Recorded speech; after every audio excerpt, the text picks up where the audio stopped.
So hello बच्चों, welcome to new video. अब हम बात कर रहे हैं class 10th mathematics pair of linear equation in two variable को कैसे सॉल्व करेंगे। देखो, सॉल्व करने के लिए आपके पास 3-4 मेथड होते हैं। एक मेथड का नाम है सब्स्टिट्यूशन मेथड। Substitution method. दूसरा है एलिमिनेशन एलिमिनेशन मेथड। तीसरा क्रॉस मल्टीप्लिकेशन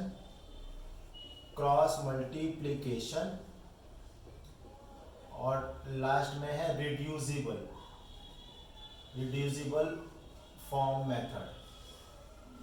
ठीक है, तो आपकी देखो शुरू की दो एक्सरसाइज है, थर्ड चैप्टर 3.1 और 3.2 मैंने कवर करवा दी है। उस वीडियो का लिंक मैं डिस्क्रिप्शन में डाल दूंगा, तो उसको आप देख सकते हो। सब्स्टिट्यूशन मेथड आपका 3.3 में है और ये जो है 3.4 में है। क्रॉस मल्टीप्लिकेशन 3.5 में है और जो रिड्यूसिबल फॉर्म है वो 3.6 में है। तो बेटा ये दो जो है ना क्रॉस और रिड्यूसिबल फॉर्म, ये आपके सिलेबस में for this year is not, ये दो पढ़ने हैं। तो इस वीडियो में मैं सब्स्टिट्यूशन मेथड को ले रहा हूँ। सब्स्टिट्यूशन मेथड के जो क्वेश्चंस होते हैं ना, या फिर एलिमिनेशन मेथड के जो क्वेश्चंस है, ये दो तरीके से आते हैं। आपको इक्वेशन दे दिया होगा और उसको आपको सॉल्व करना होगा, या फिर आपको वर्ड प्रॉब्लम होगा तो वर्ड प्रॉब्लम से पहले आपको इक्वेशन फॉर्म करना होगा और फिर उसको सॉल्व करना होगा। ठीक है ना। तो मैं क्या करता हूँ कि जो आपकी जो 3.3 में एक तो मैं सॉल्व करके आपको बताता हूँ कि हाँ इसको करना कैसे है, और जो एक क्वेश्चन में जिसमें वर्ड प्रॉब्लम है उसमें मैं इक्वेशन बना दूंगा, तो सो दैट कि आप उसको सॉल्व कर पाए। ठीक है, तो चलो स्टार्ट करते हैं। क्वेश्चन मैं उठा लेता हूँ, ये क्वेश्चन से ही समझ में आएगा ज़्यादा बेटर। और मैं क्वेश्चन ले लेता हूँ, थोड़ा सा टफ सा ही ले लेते हैं। ये 3.3 का फर्स्ट क्वेश्चन का 6 पार्ट। ठीक है, एक्सरसाइज 3.3 कर रहे हैं हम। तो फर्स्ट क्वेश्चन का जो 6 पार्ट है उसको मैं समझा देता हूँ। तो ये है आपका 3x अपॉन में 2 माइनस 5y अपॉन में 3 इक्वल टू 2। एक इक्वेशन ये है और एक दूसरा इक्वेशन है x by two plus y by two equal to 13 upon 6। ठीक है, इसको देखते सॉल्व करते। पहले इसको सिंप्लीफाई कर लो, है ना, थोड़ा सा कॉम्प्लेक्स लिया है, सिंप्लीफाई वाला और आसान है, एक ही स्टेप कम हो जाएगा। तो पहले इन दोनों का एलसीएम लो आप। 3 और 2 का एलसीएम 6 हो गया। 6 को 2 से डिवाइड करो 3, और 3 को फिर मल्टीप्लाई करो 3x से, तो इट इज 9x, राइट। और ये हो जाएगा 2 5 10y equal to 2। Cross multiply कर दो तो ये आ गया आपका 9x minus 10y equal to 12। ठीक, यहां से देखो इसमें 2 एलसीएम आ गया, x plus y equal to 13 upon 6। अब ये डिनोमिनेटर कट जाता है, 2 1 जा 2 3 जा, और ये आ गया x प्लस वाई इंटू 3 कर दो, क्रॉस मल्टीप्लाई करना है तो यहाँ पे आ गया 13। ठीक है, ये 3 इधर क्रॉस मल्टीप्लाई कर दिया तो ये आ गया आपका 3x plus 3y equal to 13। तो ये दो इक्वेशन हमारे पास आ गई है प्रॉपर। अब क्या करना है, सब्स्टिट्यूशन। सब्स्टिट्यूशन का मतलब ये होता है कि आप किसी एक इक्वेशन में से x या y की वैल्यू निकाल के किसी दूसरे इक्वेशन में पुट करें। जैसे मैं मान लूं कि ये इक्वेशन नंबर 1 है और ये इक्वेशन नंबर 2 है, तो मैं चाहे तो इसमें से x की वैल्यू या y की वैल्यू निकाल के इसमें पुट करूं, या फिर इसमें से x या y की वैल्यू निकाल के इसमें पुट करूं। समझ में आ रही है? तो मैं क्या कर रहा हूं कि यहां से मैं x की वैल्यू निकाल के इधर में पुट करूंगा। देखो जरा, 9x को इधर रहने दो, 10y उस साइड ले जाओ तो 12 प्लस 10y हो गया। तो x की वैल्यू क्या आ गई, 12 प्लस 10y अपॉन में 9। तो ये वैल्यू जो है x की वैल्यू आप इधर पुट कर दो, तो आप क्या लिखेंगे यहाँ पे, पुट वैल्यू ऑफ x। तो 3x की वैल्यू है मेरे पास 12 प्लस 10y अपॉन में 9 ब्रैकेट में लिखना, आप ब्रैकेट में लिखोगे गलती होने के चांस कम हो जाते हैं। 3y इक्वल टू 30, 3 1 जा 3 3 जा, ये कट गया। तो हमारे पास ये है 12 plus 10y upon 3 plus 3y equal to 13। आप क्या करो, ये दोनों को आपको सॉल्व करना पड़ेगा, एलसीएम लेना पड़ेगा। डिनोमिनेटर में आप 1 लगा दो, यहाँ पर 3 और 1 का एलसीएम आ गया 3, तो ये आ गया 12 प्लस 10y, इसको ब्रैकेट में ही रखो, प्लस 3 को 1 से डिवाइड करेंगे 3 और 3 इंटू 3 करोगे तो 9y इक्वल टू 13। ठीक है, नाउ द क्रॉस मल्टीप्लिकेशन वाला पार्ट। ठीक है, इसको चलिए ऐसे ही करते आगे। तो ये हो गया 12 plus 10y plus 9y equal to 39, 3 into 13 it is 39। Now ये देखो क्या होगा, 10 और 9 19y और 39 में से इधर ये आ गया 12 माइनस हो जाएगा, तो 19y इज इक्वल टू, ये माइनस हो गया तो कितना बचा 27, that is Y y equal to आ गया 27 अपॉन 19।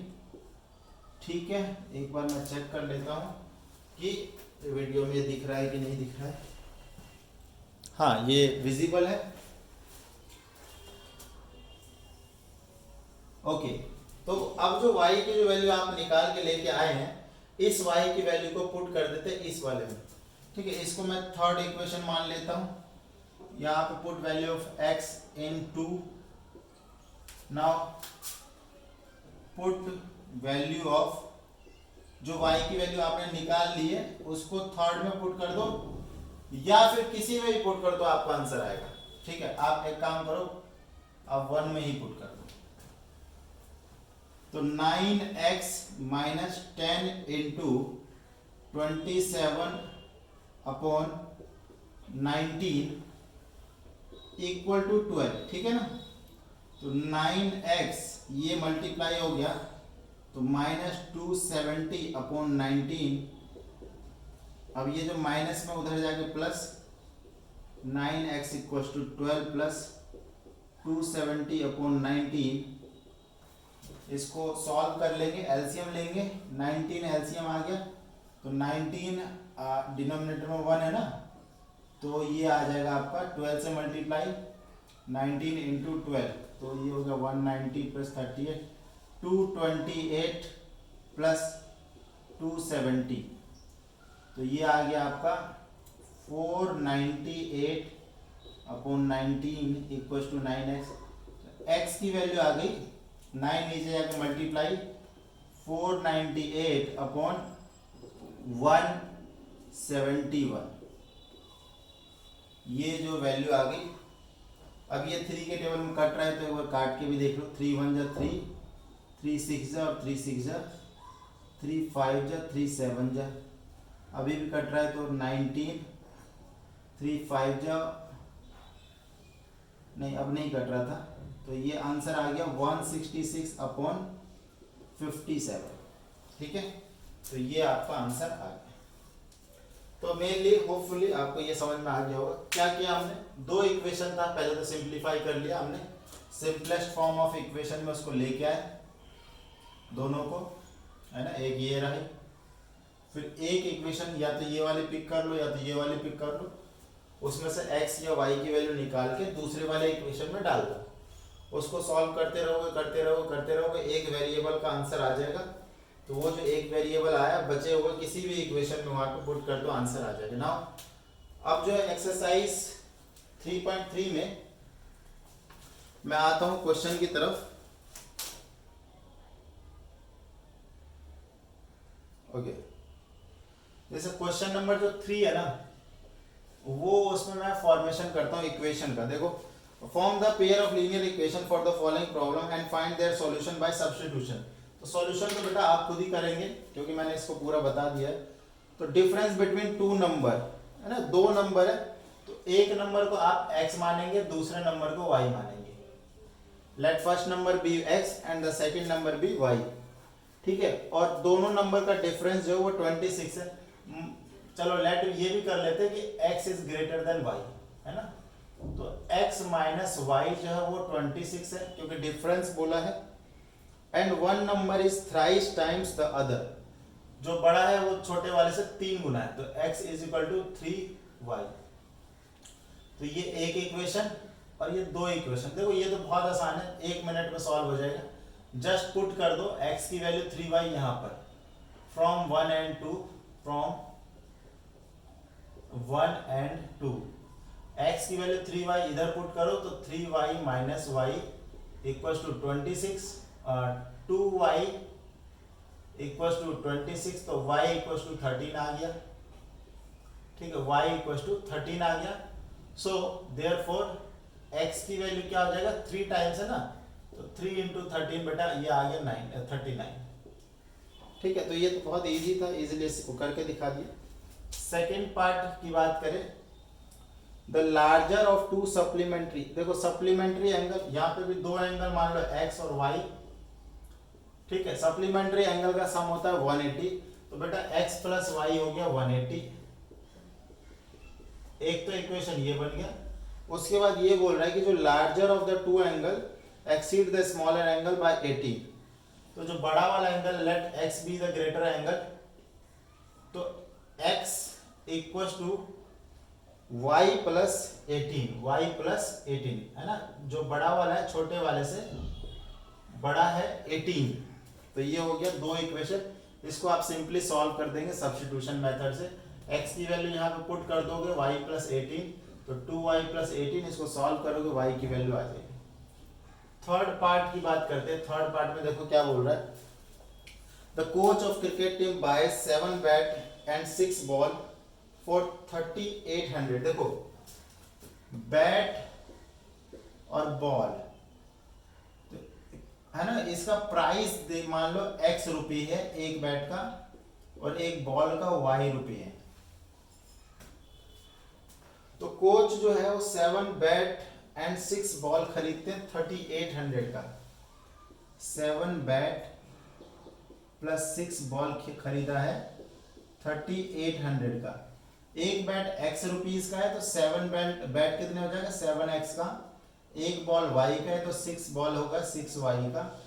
तो ये हो गया आपका इक्वेशन नंबर 1। ठीक है, इक्वेशन नंबर 1।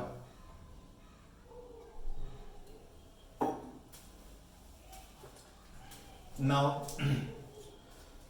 सेकंड,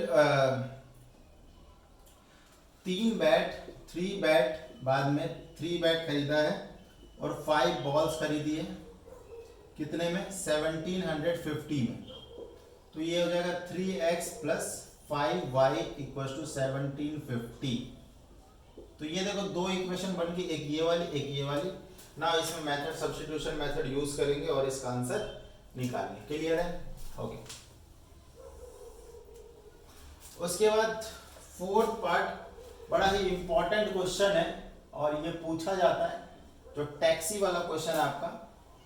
देखो जो टैक्सी होती है ना, टैक्सी में एक फिक्स चार्ज होता है, पहले 1 किलोमीटर के लिए या पहले 2 किलोमीटर के लिए, तो फिक्स चार्ज होता है वो। तो फिक्स चार्ज, और उसके बाद पर किलोमीटर चार्ज होता है ना। मेट्रो सिटी में जो टैक्सी चलती है, जैसे टैक्सी पे आप बैठे ना, तो वो उस पे एक फिक्स अमाउंट रहेगा ही रहेगा। तो जैसे 1 किलोमीटर के लिए फिक्स अमाउंट है या 2 किलोमीटर के लिए, तो 2 किलोमीटर चलने के बाद मीटर में नई वैल्यू ऐड होनी चालू होगी।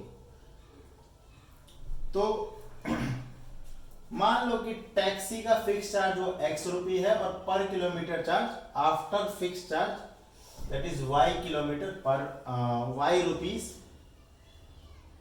पर किलोमीटर। अब जैसे टैक्सी 10 किलोमीटर चली है, ठीक है, तो टैक्सी 10 किलोमीटर चली है। Taxi charge in city consist of together with charge of the distance covered for a distance 10 kilometre and for journey. Okay, देखो तो 10 किलोमीटर डिस्टेंस चले हैं, तो फिक्स चार्ज तो x हो गया plus variable charge 10y। Value कितनी आई, कितना पैसा देना पड़ रहा है, 105 रुपीज देना पड़ रहा है।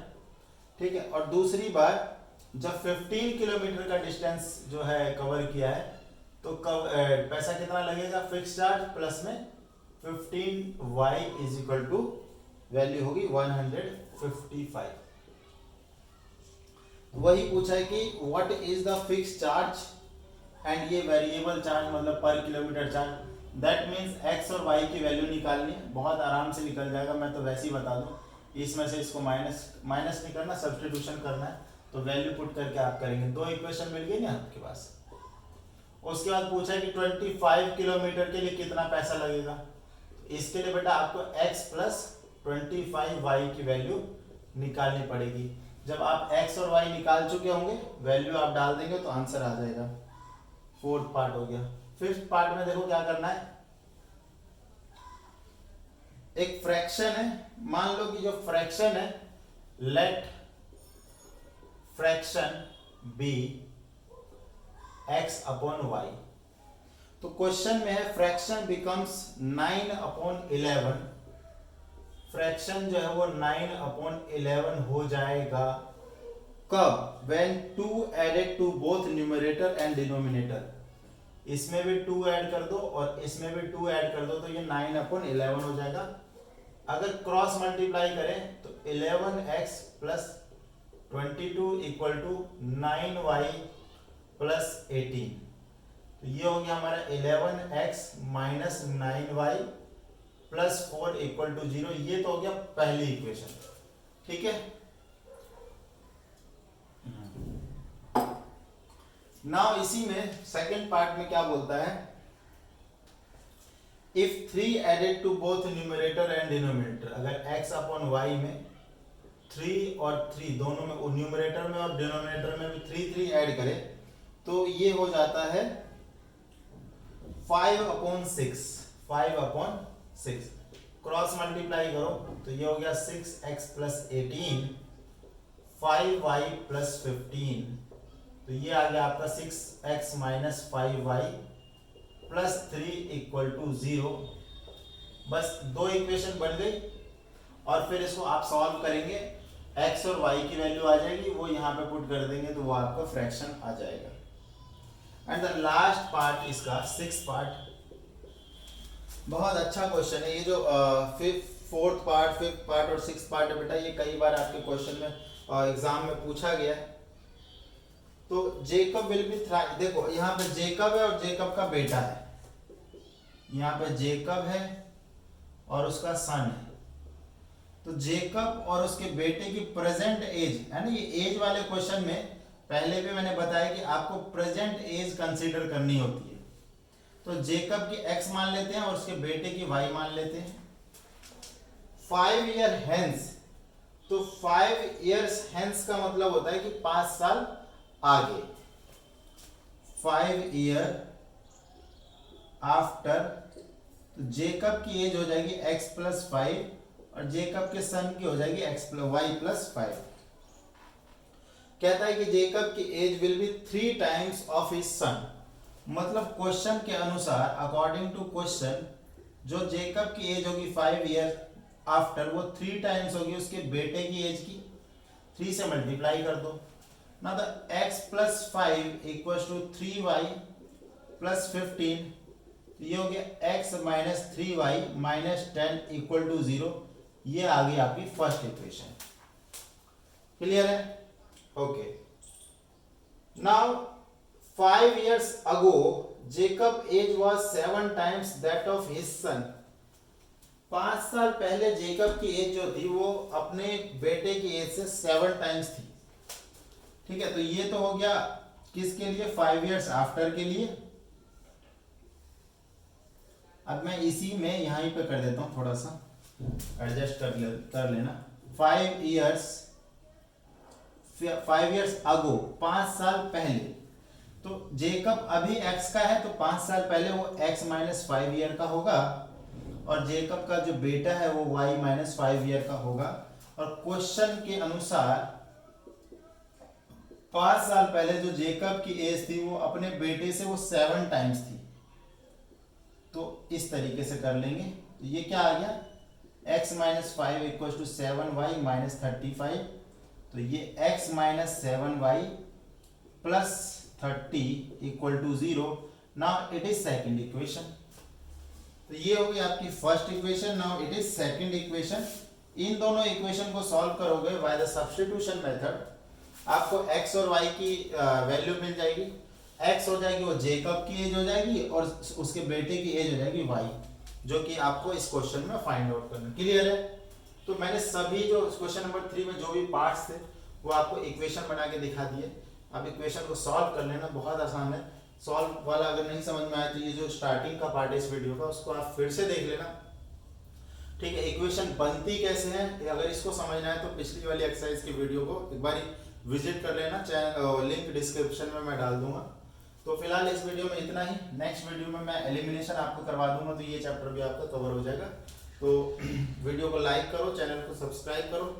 Thank you so much.